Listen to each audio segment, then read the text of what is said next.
નમસ્કાર. નિર્માણ ન્યૂઝની વિશેષ રજૂઆત ટુ ધ પોઈન્ટ કાર્યક્રમ સાથે હું છું યજ્ઞ ત્રિવેદી. દર્શક મિત્રો, આજે ટુ ધ પોઈન્ટ કાર્યક્રમમાં ચર્ચા કરવાની છે હેપીનેસ એટલે કે સ્માઇલ એને લઈને. દરેક લોકો એમ કહે છે કે ના, હેપીનેસ એટલે શું, હેપીનેસને ક્યાં શોધવા જવી, કેવી રીતે સમજવું કે આપણે આજે હેપી છીએ એટલે કે ખુશ છીએ, સંતુષ્ટ છીએ તેમ.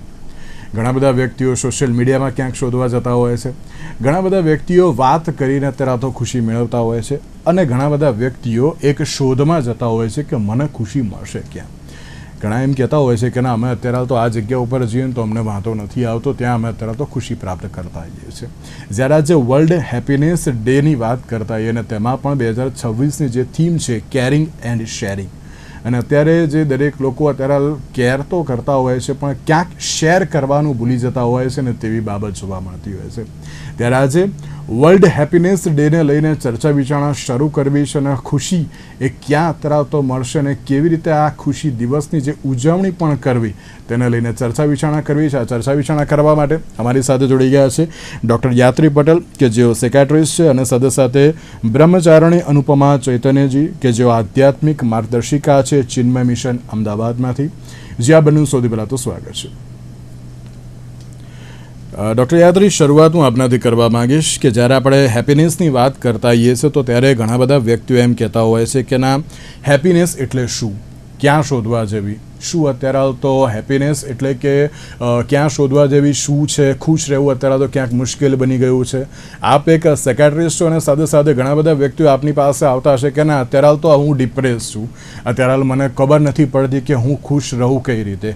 તો સૌથી પહેલાં તો આ વર્લ્ડ હેપીનેસ ડે એ શું છે, અને જે ખુશીની અત્યારે તો વાત કરતા હોય છે તો એ ક્યાંથી અત્યારે કેવી રીતે મળી શકે છે? સૌથી પહેલા વર્લ્ડ હેપીનેસ ડે કા તો international day of happiness A United Nations નું ઇનિશિયેટિવ છે. સો દેટ એક દિવસ જે આજે 20મી માર્ચ છે કે હેપીનેસ કા તો જે ઇન્ટરનલ પીસ કે જે બી ડેફિનેશન આપણે હેપીનેસની પોઝ કરી છે એ માટે એક પોઝ લઈને વિચારીએ કે આર વી રિયલી હેપી, અને જો નથી તો એના માટે આપણે શું સ્ટેપ્સ લેવા જોઈએ. પ્રોબેબલી એ જ બેઝિક થીમથી આ ડેને સેલિબ્રેટ કરવામાં આવે છે.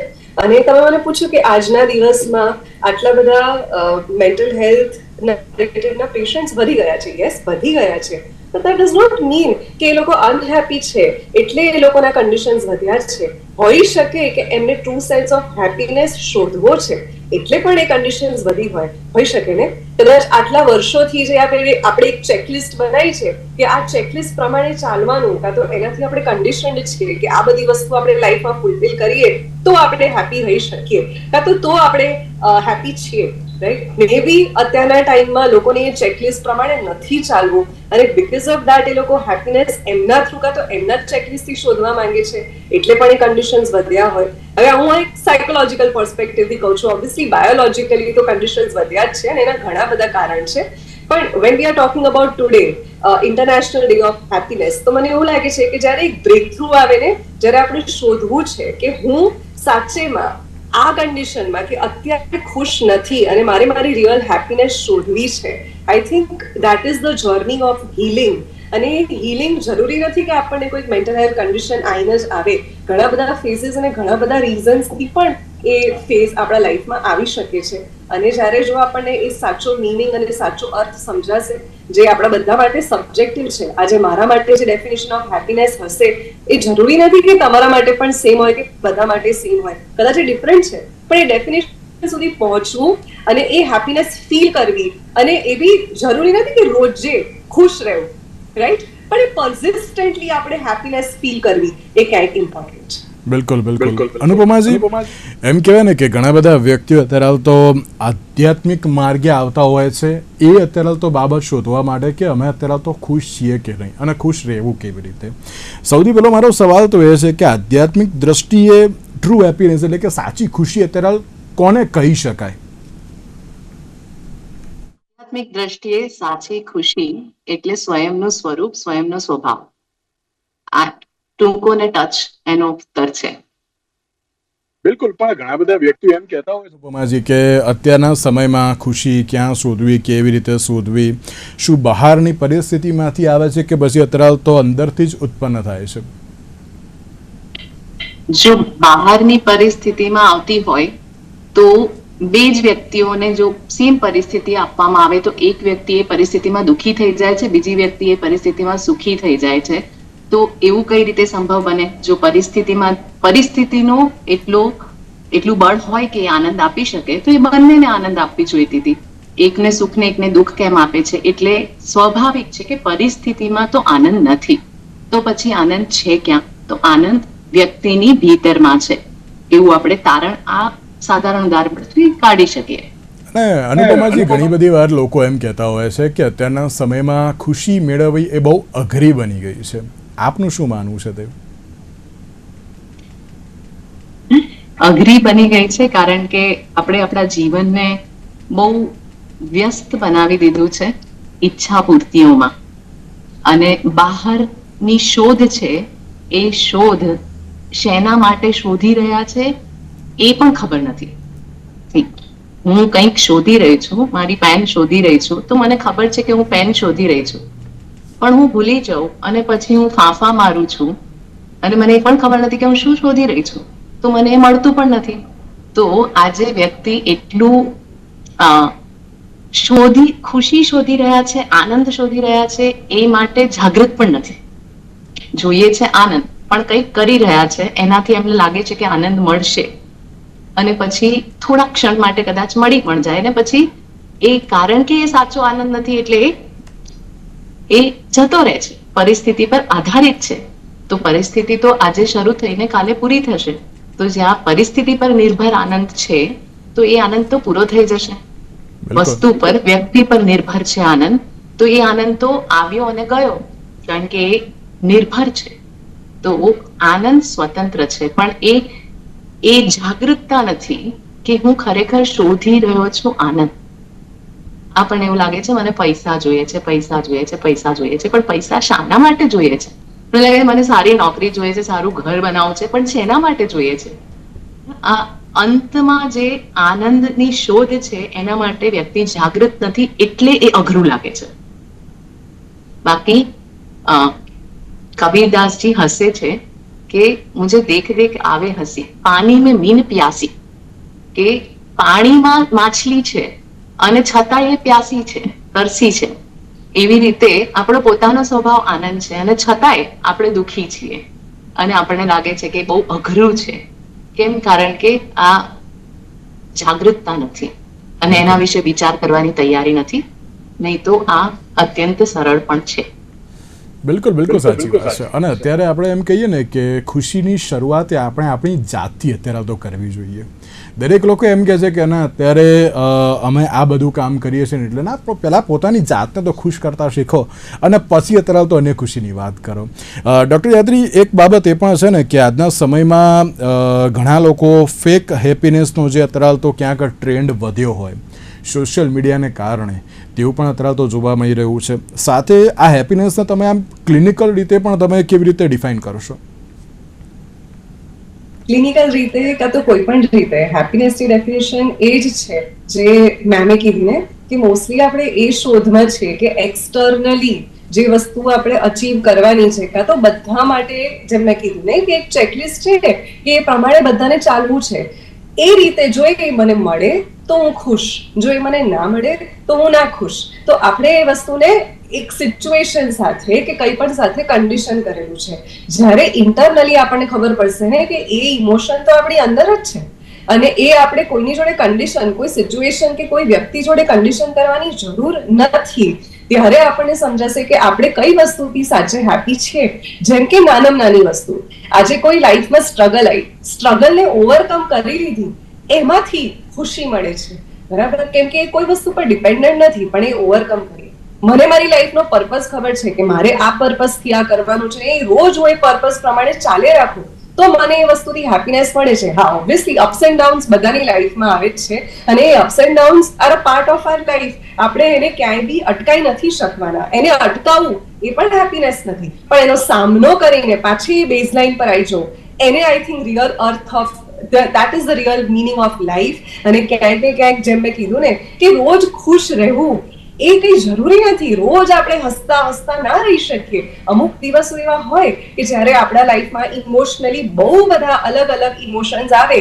હેપીનેસ જેવા ઘણા બધા ડિફરન્ટ ઇમોશન્સ છે જે આપણે એક્સપિરિયન્સ કરી શકીએ છીએ, પણ બેઝલાઇન પર આપણને સમજણ પડવી કે કઈ વસ્તુથી મારી હેપીનેસ જોડાયેલી છે, કાં તો પોતાની જાતે એ વસ્તુ લિંક કરીને સમજવી. જેમ કે મારા ટ્રુ વર્ચ્યુઝ, ટ્રુ વેલ્યુઝ, મારી લાઈફ કેવી રીતે જીવી છે અને એ રીતે હું જીવી રહી છું કે નહીં, રાઈટ, હું પોતાની જાત સાથે રિયલ છું કે નહીં, આ બધા ક્વેશ્ચન્સ થી આપણે ક્યાંક હેપીનેસ ડિરાઈવ કરી શકીએ છીએ અને એ પરસિસ્ટન્ટ જ રહેશે. કદાચ ટ્રેક જતો રહેશે, કદાચ અપડાઉન આવશે, પણ પાછું એ પરસિસ્ટન્ટ લેવલ પર કાં તો બેઝલાઇન પર આવી જશે.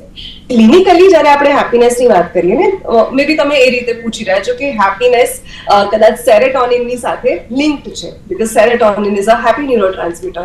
એટલે ઘણી બધી એક્ટિવિટીઝથી ને ઘણી બધી વસ્તુઓથી આપણને સેરેટોનિન પુશ મળે અને આપણે હેપી ફીલ કરી શકીએ. સો ક્લિનિકલી મે બી દેટ આપણે જ્યારે કોઈ બી કન્ડિશનને ડાયગ્નોઝ કરતા હોઈએ તો આપણે એને બાયોલોજિકલી સેરેટોનિન સાથે લિંક કરતા હોઈએ, એન્ડ દેટ ઇઝ વાય આપણે એવું વિચારતા હોય કે એના કારણે, એ ડેફિસિટના કારણે a person is not able to feel happy.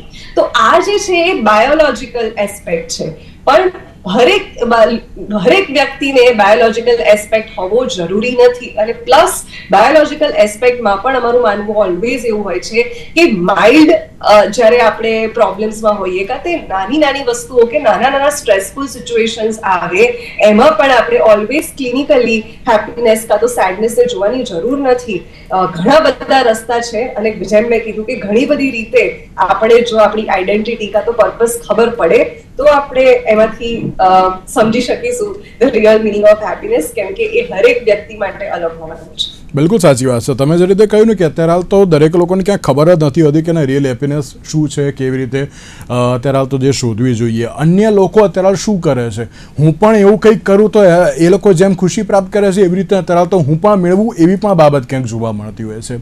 અને છેલ્લે બધું જ અત્યારે હાલ તો પેલું કે પૂર્ણ વિરામ આવી ગયું ત્યારે એમ કહે છે આ મેં ખોટું કર્યું, આ અત્યારે હાલ તો નહોતું કરવાનું, અને પછી ક્યાંક એ લોકોને રિયલાઇઝ થતું હોય છે. પણ આ બધાની વચ્ચે અનુપમાજી એવું લાગે છે કે ઘણા બધા વ્યક્તિઓ અત્યારે હાલ તો જે મેડિટેશન તરફ આગળ વધ્યા છે, પ્રાર્થનાઓ તરફ અત્યારે તો આગળ વધ્યા છે, ત્યારે આ મેડિટેશન અને પ્રાર્થના હેપીનેસમાં અત્યારે તો કેવી રીતે ખાસ મદદ પણ કરતી હોય છે? ધ્યાન એટલે કે મેડિટેશન અને પ્રાર્થના ચોક્કસ આપણને આનંદ મેળવવા માટે મદદ કરી શકે. કઈ રીતે? તો હમણાં જ ડોક્ટરે કીધું કે શાંત મન છે એ આનંદનો સ્ત્રોત છે. તો મનને શાંત કરવું અગત્યનું છે. તો ધ્યાન અને પ્રાર્થનાથી મન શાંત થઈ શકે છે, પણ ધ્યાન માટે પણ આપણે એની પૂર્વ સમજ જરૂરી છે કે ધ્યાન એટલે શું. આપણે તો રોજિંદા જીવનમાં પણ ધ્યાન શબ્દનો ઉપયોગ કરીએ છીએ. તો પહેલા તો ધ્યાનથી આપણા જે કર્મ છે એ કર્મ કરવા લાગીએ, એને પણ ધ્યાન જ કહેવાય. તો પૂજ્ય ગુરુદેવ સ્વામી ચિન્મયાનંદજી કહેતા હતા કે અડધો કલાક તમારે ધ્યાનમાં બેસવું હોય એના માટે 23.5 કલાક તમારે ધ્યાનથી જીવન જીવવું પડે. તો એ ધ્યાનથી કયું કર્મ કરીએ છીએ એ કર્મમાં આપણું ધ્યાન હોય એ પણ એક પ્રકારનું ધ્યાન છે. તો સાધારણ રીતે જે ધ્યાનની સમજ છે એ સમજ કેળવવી જરૂરી છે, અને એ પ્રમાણે જો ધ્યાન કરવામાં આવે તો ડેફિનેટલી આ આનંદનું જે ઓશન છે એ વધશે. અને જે પ્રાર્થના છે એ પણ આપણને અત્યંત મદદ કરે છે. પ્રાર્થના છે એમાં ભાવ કાં તો કૃતજ્ઞતાનો હોઈ શકે કાં તો શરણાગતિનો હોય. બંનેમાં મન શાંત થાય છે. શરણાગતિમાં પણ કે હા મારી અનેક ઈચ્છાઓ છે પણ હું ભગવાન તમારા શરણમાં છું, તમને જે ઠીક લાગે એ તમે કરો. તો આ પ્રકારની પ્રાર્થના છે એ પણ આપણા મનને શાંત કરી દે છે, અને શાંત મન હોય તો સ્વાભાવિક રીતે આનંદનો અનુભવ વધારે છે. બિલકુલ સાચી વાત છે. ડૉક્ટર યાત્રી, એક રિપોર્ટ પણ સામે આવ્યો છે અને જેમાં લખવામાં આવ્યું છે કે ના ભીડ હોય ને ભીડ, એમાં પણ અત્યારે તો એકલતા જોવા મળી રહી છે. એક આખો સર્વે થયો હતો કે ના હેપીનેસને તમે અત્યારે તો કઈ રીતે જુઓ છો, કે જેમાં 58% લોકોએ એમ કહ્યું છે કે મનની વાત કરવા માટે અત્યારે તો કોઈ વ્યક્તિ મળતું નથી. અને જે પ્રમાણે થીમ છે ને કેરિંગ અને શેરિંગ, કેર અને શેર અત્યારે તો ક્યાંક નથી જોવા મળતું. જ્યારે વાત કરવા માટે વ્યક્તિ જતો હોય છે, આવી બધી વાત ના કર મારી જોડે, મારી જોડે સમય નથી એ બધી વાત કરવાનો. શું એ બધી વાત કરીને અત્યારે તો પેલું ડિમોટિવેટ કરે છે, કેમ અત્યારે તો આ પ્રકારનું તું વર્તન કરે છે, એવું ક્યાંક અત્યારે તો જોવા મળતું હોય છે. ત્યારે આ રિપોર્ટ અત્યારે તો જે સામે આવ્યો છે તેને કઈ રીતે જોઈ રહ્યા છો કે એમ કહેવાય ને કે ઘણા બધા વ્યક્તિઓ જે સામાજિક એકલતાની પણ ક્યાંક વાત આવી છે, ઘણા બધા વ્યક્તિઓ એમ વિચારતા હોય છે કે ના હું આવું કરી શકીશ કે નહીં કરી શકું, આ વ્યક્તિ અત્યારે તો સારો છે, હું નથી કરી શકવાનો, આ બધી એ પ્રમાણે ક્યાંક કમ્પેરિઝન પણ જોવા મળતી હોય છે ને તેના કારણે ક્યાંક એ વ્યક્તિ જે રિયલ હેપીનેસની તરફ આગળ વધવાનું એ ત્યાં વહી શકતો પણ નથી. આ રિપોર્ટને પણ આપ કઈ રીતે જુઓ છો? તો તમે જેમ કહો છો ને કે ભીડમાં કાં તો લોકો સોશિયલાઇઝ પણ કરે છે છતાં એકલતા ફીલ કરે છે, છતાં એ લોકોને આઇસોલેશન ફીલ થાય છે, છતાં એ લોકો હેપી નથી રહી શકતા. તો પહેલા તો એ સમજવું ઇમ્પોર્ટન્ટ છે કે સાચે આપણે કમ્યુનિકેટ કરી રહ્યા છે કે પછી એ કમ્યુનિકેશન નથી. જેમ મેં પહેલા પણ કીધું ને કે જ્યારે કોઈ બી કનેક્ટ આપણને ફીલ થાય ને, એ કનેક્ટ જો આપણી પોતાની સાથે ઇન્ટરનલ કનેક્ટ છે, પોતાની સાથે ઇન્ટરનલી કનેક્ટ કર્યું, એ બી કનેક્ટ કાં તો મેં કોઈની જોડે કનેક્ટ કર્યું પણ એ ડીપર લેવલ પર કનેક્ટ કર્યું, સુપરફિશિયલી નહીં, તો પણ આપણને એ વસ્તુમાંથી હેપીનેસ મળશે. પણ આજના ટાઈમમાં કદાચ એ ડીપર કનેક્ટ જે છે ને એ બહુ લેકિંગ થઈ ગયો છે, બહુ જ કોમનલી નથી જોવા મળતો. બહુ ઓછા વ્યક્તિઓની વચ્ચે એ ડીપ કનેક્ટ જોવા મળે છે, કાં તો એવો કનેક્ટ જોવા મળે કે જે પોતાની સાથે પણ કનેક્ટ થતા હોય, એ બહુ ઓછું થઈ ગયું છે. અને મારું માનવું એવું છે કે જે પોતાની સાથે કનેક્ટ થઈ શકતા હોય ને એ જ લોકો બીજાની સાથે ડીપર કનેક્શનમાં રહી શકે, કાં તો એ સમજી શકે, કાં તો એ કોન્વર્ઝેશન્સ કરી શકે જે ફ્રૂટફુલ કોન્વર્ઝેશન્સ છે, જેનાથી હેપીનેસ ડિરાઈવ થઈ શકે, જેનાથી એક સુખ ડિરાઈવ થઈ શકે, જે આપણે અત્યારે શોધી રહ્યા છીએ, તમે જે કહી રહ્યા છો. સો મે બી આ જે સર્વે સ્ટેટિસ્ટિક્સ છે એ કરેક્ટ જ છે, બીકોઝ સોશિયલાઇઝનો પણ કન્સેપ્ટ આખો ચેન્જ થઈ રહ્યો છે અને એ ચેન્જિંગ કન્સેપ્ટની અંદર રિયલ સેન્સ ઓફ સોશિયલાઇઝિંગ નથી. આઈ થિંક એ દૂર જતું રહ્યું છે. બીજું રહ્યું કમ્પેરિઝનની વાત, તો હું એ જ એનો જે આગળ મેં કીધું એનો જ હું થોડું એને ઇલેબોરેટ કરીશ કે આપણે આજની લાઈફમાં હરેક વ્યક્તિની સાથે કમ્પેર કરી રહ્યા છે. કમ્પેરિઝન્સ પહેલા પણ હતી પણ આજના ટાઈમે વધી છે કેમ કે અત્યારે આપણને બધાની લાઈફ ઓપનલી દેખાય છે સોશિયલ મીડિયા થ્રુ અને બધી રીતે. લોકો પોસ્ટ પણ એ જ વસ્તુ કરે છે કે જેમાં એ લોકો પોતાનો બેસ્ટ પોસિબલ કાં તો હેપીએસ્ટ પોસિબલ મુમેન્ટ તમને બતાડવાનો પ્રયત્ન કરી રહ્યા છે. તો હરેક વ્યક્તિ એ જ વસ્તુને જોઈને પ્રેરાશે, કાં તો એ જ વસ્તુને પોતાની ચેકલિસ્ટ બનાવશે કે મારે પણ આ કરવું છે જેનાથી હું પણ ખુશ ફીલ કરી શકું, રાઈટ? ઓર મે બી મારી પાસે આ નથી, કાં તો હું આ નથી કરી શકતો કે કરી શકતી એટલે હું હેપી નથી, કાં તો હું આઇસોલેટેડ કે લોનલી ફીલ કરું છું. એટલે આ કમ્પેરિઝનનો જે છે સમય એ પહેલા હતો પણ અત્યારે એટલે વધી ગયો છે. હરેક વસ્તુમાં કમ્પેરિઝન છે, રિલેશનશિપ્સમાં કમ્પેરિઝન કે આવી રિલેશનશિપ નથી મારી, આવી એનો મતલબ કે મારી રિલેશનશિપ ઇઝ અ ફેલિયર, મારી લાઈફમાં કરિયરમાં આ બધી વસ્તુઓ નથી એનો મતલબ કે કશીક વસ્તુ ખૂટે છે અને એટલે I am not able to stay happy. હરેક વસ્તુમાં એવું થઈ ગયું છે. એક વસ્તુ હોય તો ઠીક છે, આઈ થિંક એ બી બહુ મેજર રોલ પ્લે કરે છે. આનાથી શું થાય છે કે જે બેઝિક લેવલ પર આપણને પીસ મળતું હતું ને કે આ મારી પાસે છે, જે નાની નાની વસ્તુ માટે આપણે ગ્રેટફુલ ફીલ કરતા હતા કે મારી પાસે આ તો છે, નથી એ નતા જોતા, જે છે એ પહેલું જોતા હતા આપણે. આઈ થિંક એ જ શીખીને આપણે મોટા થયા છે ને. આઈ રિમેમ્બર માય મોમ નાની હતી ત્યારે નાનું છોકરું એવું જોવે કે આની પાસે આ છે મારી પાસે કેમ નથી, તો આપણને ઓલવેઝ આપણા મારી મધર મને શીખવાડતી હતી કે બેટા ઓલવેઝ એ જોવાનું કે જે તમારી પાસે છે, કેમ કે હરેક વ્યક્તિ અલગ છે, બધાને બધું નથી મળતું, રાઈટ? તો આપણે કદાચ છે ને ગ્રેટફુલ ફીલ કરવાનું ભૂલી જઈએ છીએ અને ભૂલી જતા જઈએ છીએ. આઈ થિંક સમય સાથે આપણે કોઈ બી વસ્તુ માટે ગ્રેટફુલ ફીલ નથી કરતા, નાનામાં નાનીથી લઈને મોટામાં મોટી વસ્તુ.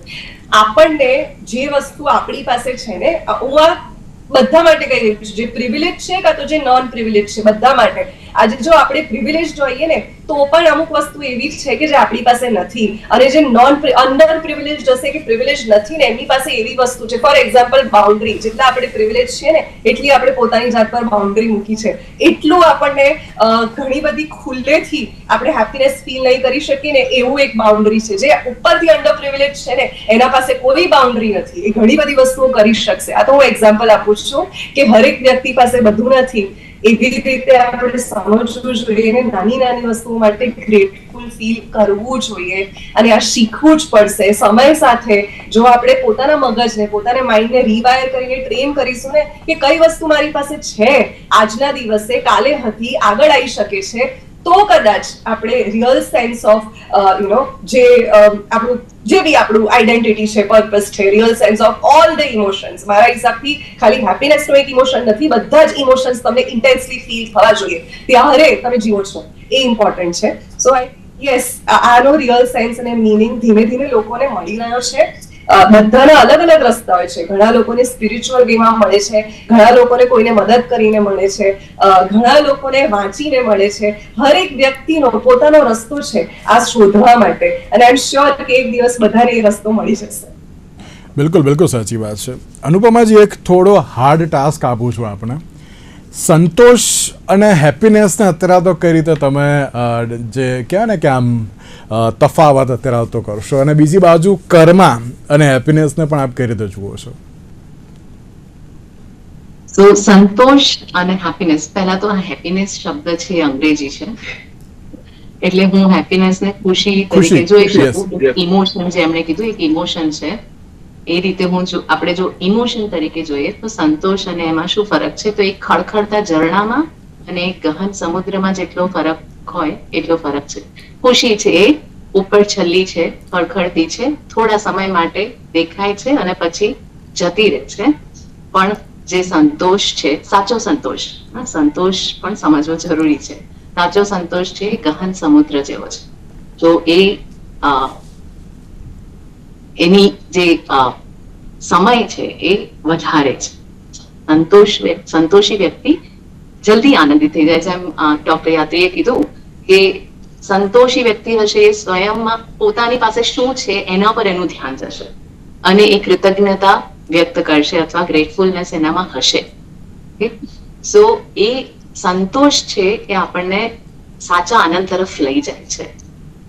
તો આપણું મન છે ઈચ્છાઓમાં, બહુ ઈચ્છાઓમાં ફૂટી નહીં નીકળે. બીજો આપને પ્રશ્ન પૂછ્યો કે કર્મ અને ખુશી, હેપીનેસ વચ્ચેનો સંબંધ, રાઈટ? સો કર્મ છે એ કર્મ નો સીધો હેપીનેસ સાથેનો સંબંધ નથી, પણ કર્મ આપણને સાચા આનંદ તરફ લઈ જઈ શકે જો એ કર્મ કયા છે એ નિશ્ચિત કરવામાં આવે.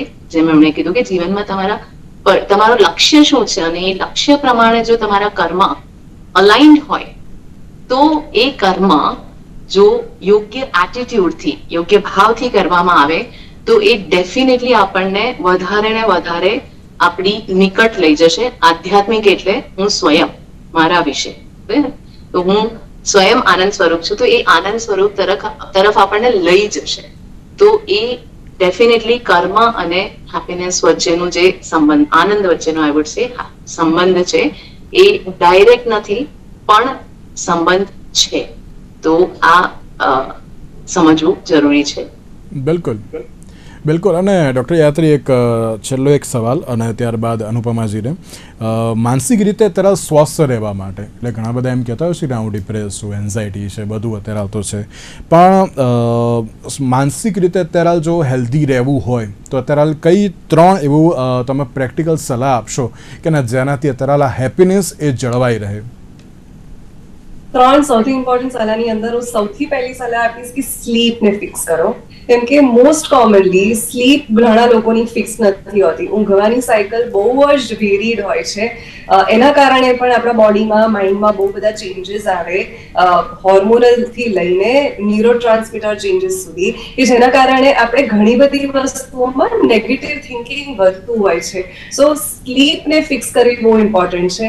એપિટાઇટ બી બહુ ઇમ્પોર્ટન્ટ છે. મોસ્ટલી ઘણા લોકોનો ખોરાક પણ પ્રોપર નથી હોતો, ન્યુટ્રિશિયસ આહાર નથી હોતો અને સમય બી એવો નથી હોતો કે જ્યારે એમને ખાવું જોઈએ. તો આઈ થિંક એપિટાઇટ અને સ્લીપ, જે અમારામાં વેજીટેટિવ સિમ્ટમ્સ કહીએ કે સૌથી પહેલા એ પ્રોબ્લેમેટિક થાય કોઈની સિચ્યુએશન આવે ત્યારે, તો એની અંદર પ્રોબ્લેમ ના આવવો જોઈએ, એ સૌથી પહેલા આપણે ફિક્સ કરવી જોઈએ. સો 2 things are that. અને લાઈફસ્ટાઈલની અંદર એક વસ્તુ આખા દિવસની અંદર આપણે કરી શકીએ છીએ, એ ક્રિએટિવિટી હોય, એ કોઈ એરોબિક એક્સરસાઇઝ હોય, એ કશી પણ એવી વસ્તુ છે કે જેનાથી આપણે જે રૂટીનમાં કરી રહ્યા છે ને એનાથી separate side of our brain gets activated, right? ઘણા લોકો ક્રિએટિવ છે તો એ લોકો એક નાનું ક્રિએશન પણ આખા દિવસમાં કરી શકે છે. ઘણા લોકોની પાસે બિલકુલ ટાઈમ નથી તો એ લોકો ખાલી ચાલી પણ શકે છે, એટલો પણ સમય પોતાની જાતને આપી શકે છે. સો બેઝિકલી આપણે જે લાઈફસ્ટાઈલ મોડિફિકેશન કહીએ ને, એમાં લાઈફસ્ટાઈલની અંદર ખાલી આટલું મોડિફાઈ આપણે કરીએ તો પણ આપણને એ જે ઇન્ટરનલ ફિલિંગ જે આવશે, જે શાંત વાળી, પીસ વાળી, એ આપણે જાળવી શકીશું. તો મારું આ બહુ જ કોમન એડવાઇસ છે, either play a sport activity, કે કોઈ એરોબિક એક્સરસાઇઝ કરો, કાં તો કંઈ ક્રિએશન કરો, કાં તો ઇફ યુ આર તમને કોઈ એવી બુક વાંચવી ગમતી હોય, ઘણા લોકોને સ્પિરિચ્યુઅલ બુક્સ વાંચવાનો પણ બહુ જ આમાંથી આનંદ મળતો હોય છે, તમે એ પણ કરો. પણ ડુ સમથિંગ, એક એવી વસ્તુ કે જે તમારા રૂટીનની અંદર નથી પણ તમે એને રૂટીનમાં લાવો છો, એ કરવાનો પ્રયત્ન કરો. આપણે બધા હ્યુમન્સ છે, આપણે એક કોન્સ્ટન્ટ મોનોટનીમાં ના રહી શકીએ. જે સવારથી સાંજ 9 to 5 9 to 5 એ આપણે નથી કરી શકવાના, એને બ્રેક કરવાનો પ્રયત્ન કરવો પડશે. બિલકુલ. અનુપમાજી, એક લાસ્ટ એન્ડ ફાઇનલ મેસેજ આપના તરફથી. સો જેમ કીધું, શરીરના સ્તર પર એક્સરસાઇઝ કરો, keep your body fit. Okay, મનના સ્તર પર કોઈ રિક્રિએશન એક્ટિવિટી થઈ શકે, પણ મનના સ્તર પર એક અદ્ભુત પ્રેક્ટિસ છે, સાધના છે, જપ. સો એક માળા પણ જપ કરો તો મન શાંત થશે. તો એ મનને શાંત કરવું જરૂરી છે. અને અંતિમ છેલ્લું મારું સજેશન છે કે પ્રશ્ન કરો, સ્વયંને પ્રશ્ન કરો અને જાણવાનો પ્રયત્ન કરો કે આપણે શોધી શું રહ્યા છે, આપણને જોઈએ છે શું. તો એ ત્યારે શક્ય બનશે જ્યારે સ્વયં સાથે મોબાઈલ્સ વિના, કોઈ પણ ઉપકરણ વિના આપણે સમય સ્પેન્ડ કરીશું. તો અડધો કલાક પણ જો આપણે સ્વયં સાથે સમય પસાર કરીએ તો એ બહુ જ અદ્ભુત ફાયદાકારી રહેશે. બિલકુલ બિલકુલ. જી, અનુપમાજી અને ડૉક્ટર યાત્રી, આ બંનેનો આભાર અમારી સાથે આ ચર્ચા વિચારણામાં જોડાવા માટે. તો દર્શક મિત્રો, બંને જે પેનલિસ્ટે એક જ વાત કહી કે ના, અત્યારે તો જે ઇન્ટરનલ ખુશીની જે આપણે વાત કરીએ છીએ ને, આપણી અંદર જ છે, બસ તેને શોધતા અત્યારે તો શીખો. અને જે રૂટીન કરો છો એનાથી કંઈક અલગ, થોડું અત્યારે તો ક્રિએટિવિટી કરો, કે પછી અત્યારે તો જીમ કરો, કે જે પણ કંઈ કરો, પણ કંઈક અલગ કરો કે જેના કારણે અત્યારે તો ખુશી અંદરથી પ્રાપ્ત થાય. અને મહેરબાની કરીને કોઈ જગ્યાએ કમ્પેરિઝન કરવા ના જાઓ, કારણ કે કમ્પેરિઝન કરવા જશો ત્યાં જ્યાં ખુશી મળતી હશે ને, એ પણ અત્યારે તો સ્ટોપ થઈ જશે. સાથે કમ્યુનિકેશન પણ કરતા રહેજો, કારણ કે એ પણ અત્યારના સમયમાં બહુ જરૂરી છે. આજના વિશેષ કાર્યક્રમ મને આપશો. નમસ્કાર.